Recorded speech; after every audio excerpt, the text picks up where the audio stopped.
kubor nakaslem jong unongsan Hima. Uwei Khynnah ubadang khat rios nam karata ulangam Jyllop hakastep jong kakhat praterik uyayong arhajar arpoar hakawa Simsang ha East Garo Hills. Hadian bayo yakani ka jingtep ka kenhon na ka fire and emergency service kala Leit yakate ka jaka banwat ya uni Khynnah. Henry hadu ka por bapinmi yakani ka kubor 4 syam lala banlap ya uni Khynnah.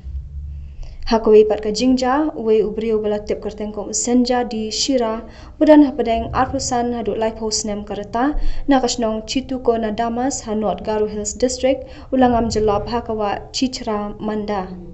Kipulet kila yo ya kani ka jing pentep halor kani hakapor arbaji mensngi, bat kila let marmar manit pet ya kamet jong te ubriu. Pat kum ka kubor bala yo lum na kibriu ki bayu iya kani ka jingja kila ya thu ba uni ubriu lalet ban Jngi ha kate ka wa pat hadian kata kim shim la yi isu ya u de hadian bala penlong ya ka jingwan bala lap ya ka met jong te samla na kalyang jong ki pulet kila maham ru iki pat ba bakin amlet shajan om la newa hakini ki por baslam.